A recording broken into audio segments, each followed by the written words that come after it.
Hey there, welcome to our channel IIT in Bakshi. We make videos on the following topics: postgrad guidance, honest reviews of colleges, interview with IITians, coding series. In case you are not subscribed to this channel, I would request you to do it now. नमस्कार, मेरा नाम है दीप बख्शी। ये series का 5th lecture है और अभी तक जो हमने देखा है कोडिंग के अंदर हमने क्या सीखा है। तो हमने अभी तक सीखा है कि इंटरफेस क्या होता है, मैटलैब का कैसा दिखता है, उसके बाद मैट्रिक्स कैसे डिफाइन की जाए और कोई मिसलेनियस फंक्शंस जो कि अभी तक हमने यूज़ किए वो हमने थोड़े सीखे। उसके बाद हमने ये भी सीखा कि इफ एल्स कंडीशन और व्हाइल लूप कैसे एग्जीक्यूट होती है। आज का लेक्चर बहुत इंपॉर्टेंट होने वाला है उस लिहाज से क्योंकि आज हम लूप का जो एक सबसे इंपॉर्टेंट फेज है दैट इज फॉर लूप वो सीखेंगे। आगे का क्या पाथ होगा, आगे हमें फंक्शंस कैसे क्रिएट करने हैं वो देखना है, उसके बाद ग्राफ कैसे बनाना है वो भी देखेंगे, उसके बाद उन सबका इंटीग्रेशन करके एक फाइनल आउटपुट, एक अच्छा क्वेश्चन को कैसे सॉल्व किया जाए वो भी हम देखने वाले हैं। स्प्रिंट में अभी हम कह सकते हैं हम 50% पाथ पे तो आ ही गए हैं। आई एम श्योर कि अभी तक आप बहुत एंजॉय कर रहे होंगे ये लेक्चर सीरीज को। इन केस अभी तक आपने चैनल को सब्सक्राइब नहीं किया तो आई वुड सजेस्ट यू कि आप जल्द से जल्द इसे सब्सक्राइब कर दें। आज का लेक्चर शुरू करने से पहले हमने जो लास्ट लेक्चर पे जहाँ पे एंड किया था वो था कि व्हाइल लूप। अब सबसे इंपॉर्टेंट व्हाइल लूप को क्यों यूज़ कम किया जाता है, और पर्सनली मैं तो बिल्कुल कम यूज़ करता हूँ व्हाइल लूप का। अभी तक जितनी भी लूप हो मोर और लेस फॉर लूप ही थी। तो आज लेक्चर स्टार्ट करने से पहले सबसे पहले बात करेंगे व्हाइल लूप के बारे में। एज ऑलवेज कि आपको हमेशा कभी भी लिखें तो कमेंट से स्टार्ट करना ही चाहिए। तो आज पहले पढ़ेंगे कि व्हाइल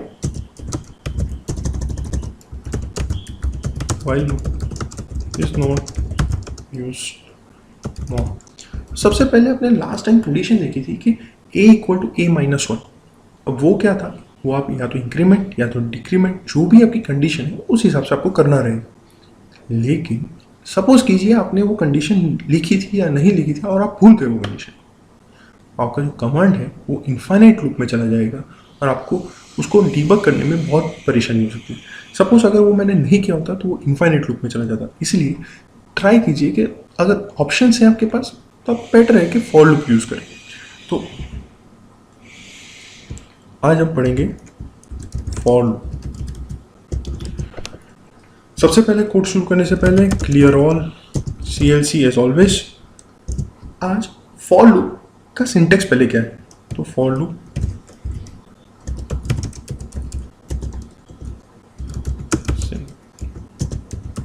सिंटेक्स। तो सबसे पहले आपको लिखना होगा फॉर एज ऑलवेज, फिर आपको लिखना होगा एक वेरिएबल। वो वेरिएबल कुछ भी हो सकता है तो मैं यहाँ पे वेरिएबल ही लिखता हूँ। इक्वल टू, अब वेरिएबल है तो उसका एक स्टार्ट पॉइंट होगा, उसका इंक्रीमेंट या डिक्रीमेंट होगा और उसका एंड पॉइंट होगा। सपोज मैं कह रहा हूँ लूप स्टार्ट होगी 1 पे, उसका इंक्रीमेंट है 1 और उसका फाइनल वैल्यू 3 तक जाना है। तो लूप 1 से स्टार्ट हुई तो सेकंड बार वो 2 पे आएगी और वो 3 पे आएगी और 3 पे आके वो एंड हो जाएगी। सिंपल। तो वही चीज़ को यहाँ पे लिखते हैं स्टार्ट, फिर उसका इंक्रीमेंट या फिर डिक्रीमेंट जो भी हो वो दोनों आप दे सकते हो साथ में, और एंड। अब यहाँ पे आपको देख रहे हैं कि वो एक ही लाइन के अंदर आ जाएगा और यहाँ पे आपको कॉलन से उसको सेपरेट करना होगा। ये तीनों चीज़ों को आपको किससे सेपरेट करना है, कॉलन से।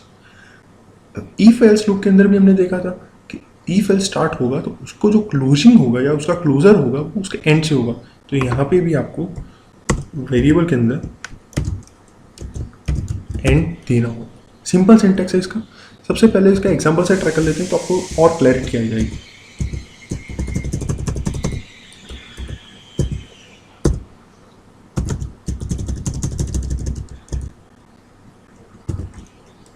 ए इक्वल टू मैं इनपुट कर रहा हूँ, input enter the value. Suppose यहाँ पे आपने एक वैल्यू ली है और वो वैल्यू को आपको वो वैल्यू से आप लूप को चलाना चाहते हैं। तो सपोज फॉर लूप यहाँ पे डिस्प्ले कर देते हैं कि डिस्प्ले फॉर लूप स्टार्टेड। ठीक है,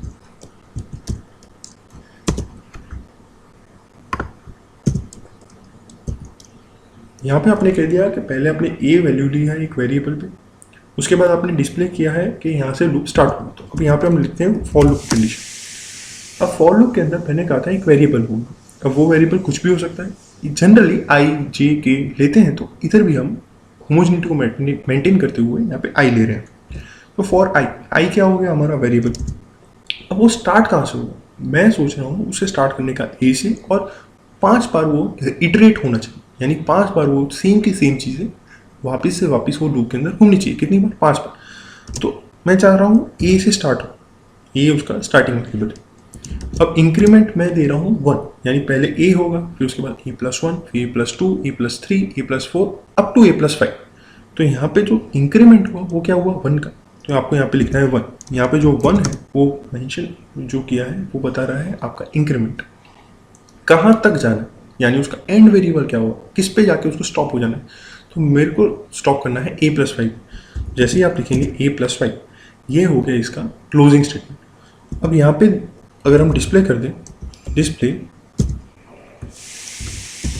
लूप स्टार्टेड, ठीक है, यहाँ पे डिस्प्ले कर दिया और इसका एंड क्लोज हो गया। अब लूप क्लोज हुई है या नहीं, उसके लिए भी हम डिस्प्ले लिख देते हैं कि लूप हैज क्लोज्ड। और इसको अगर हम रन करेंगे, क्योंकि ये सेव करना पड़ेगा, अनसेव्ड प्रोजेक्ट है, तो आज हमारा है 4th प्रोजेक्ट और इसको हम एग्जीक्यूट करेंगे।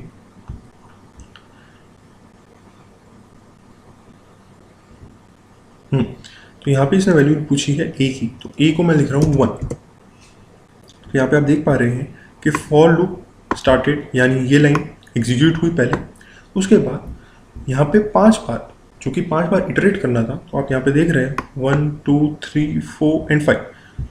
तो यहाँ पे आप देख पा रहे हैं कि ये जो लूप रन हुई है टोटल 6 बार हुई है। आप कहेंगे ऐसा क्यों? तो ऐसा इसलिए है कि पहली बार तो लूप रन होगा, लेकिन जब वो 5th टाइम क्लोजर करेगी और 6th टाइम में जाएगी, तो उसके अंदर भी वो कंसीडर होगा कि वो लूप का फाइनल स्टेटमेंट है। तो अगर आपको 5 बार लूप रन करनी है तो आपको फाइनल क्लोजर 4 लिखना होगा। अगर आपको 6 बार रन करनी है तो आपको फाइनल क्लोजर 5 लिखना होगा, यानी a+1 आप जितनी बार लिखेंगे उससे एक बार ज़्यादा होगी, क्योंकि वो एक बार लूप के अंदर आ गया होगा। और यहाँ पे फाइनल आपको दिख रहा है कि लूप इज क्लोज्ड।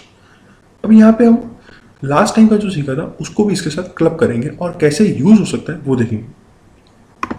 जैसे कि लास्ट टाइम हमने सीखा था इफ एल्स कंडीशन, तो इफ एल्स को यहाँ पे यूज करते हैं कि इफ, और अब इसके अंदर वेरिएबल कौन सा यूज हो रहा है, जो रूटीन में जो घूम रहा है वो है आई वेरिएबल।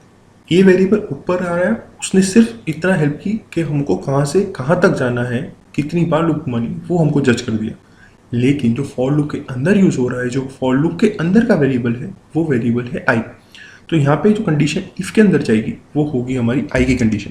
तो हम यहाँ पे लिखेंगे if i is equal to 1, तो display IITN Pakshi will cross 1000 के बाय दिस टाइम, कि ये चैनल ने 1000 सब्सक्राइबर क्रॉस कर दिए होंगे जब आप ये देख रहे होंगे। Else if i is equal to 2 है, तो मैं डिस्प्ले करूंगा कि Pakshi has completed his PhD। PhD complete करने के चांसेस बहुत कम है, तो ये कंडीशन तो कभी सेटिस्फाई होनी नहीं चाहिए, jokes apart. Else if else का एक बार यूज कर सकते हैं, लेकिन आप एल्स इफ कितनी भी बार यूज कर सकते हैं, कोई उसमें टाइम लिमिट या यूज का रिस्ट्रिक्शन नहीं है। तो अगर एल्स इफ अगर आई मेरा 3 है, तो मैं डिस्प्ले करूंगा दी पक्षी will get experience, जो कि मेरी दिली तमन्ना है कि मैं ज़रूर जो मैंने सीखा है गेट के थ्रू उस आपके साथ शेयर करूँ। जल्द ही मैं उसके ऊपर भी काम करने वाला हूँ, तो ये वाला तो ज़रूर होना चाहिए। And else if i is equal to 4, display students are enjoying the series, ये तो आप ही बता सकते हैं, तो इसके बारे में तो मुझे भी पता नहीं। Else if I is equal to 5, display welcome to 18 Pakshi series,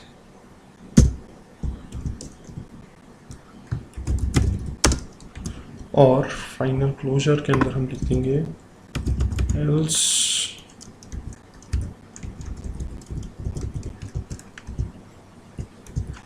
please comment your feedback in comment section। ये हो गया सीरीज का। तो अब आपको वेरिएबल जो होगा वो कहाँ से स्टार्ट होना चाहिए, क्योंकि स्पेसिफिक अगर यहाँ पे इस कंडीशन की बात कर रहे हैं उसके लिए आपको यहाँ पे एरर दिख पा रही है। ये एरर क्यों है? यहाँ पे मैंने फॉर लिखा है और यहाँ पे मेरा एंड भी है, फिर भी एरर क्यों शो हो रही है? एरर इसलिए शो हो रही है क्योंकि मैंने यहाँ पे इफ कंडीशन यूज़ की।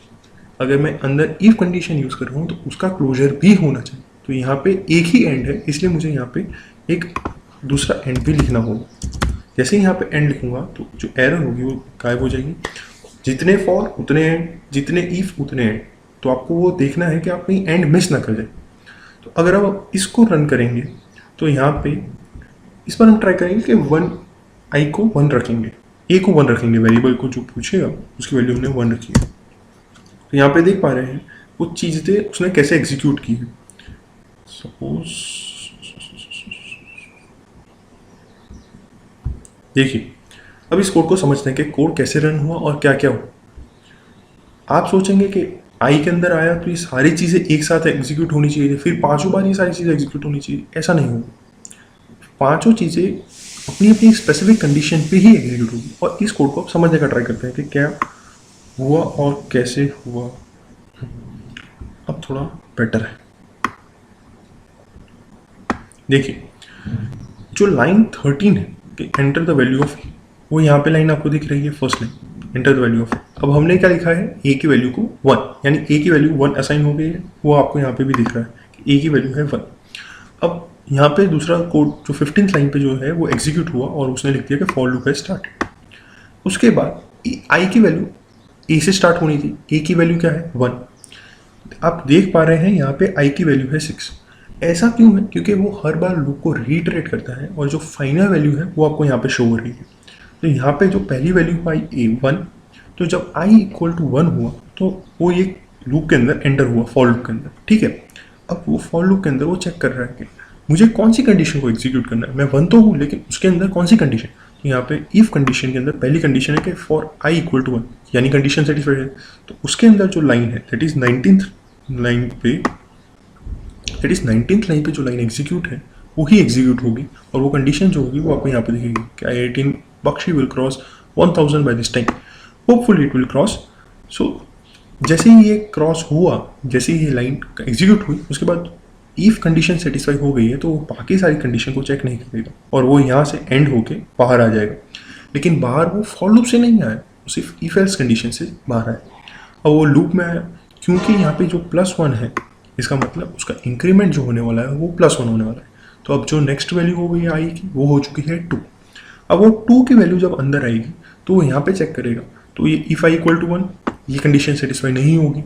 अब वो दूसरी लाइन पे जाएगा, वो चेक कर, क्योंकि ये लाइन एग्जीक्यूट नहीं हुई इसलिए ये वाली जो 19th लाइन पे है वो एग्जीक्यूट नहीं होगी। जब आई इक्वल टू 2 होगा तब वो 20 लाइन पे आएगा।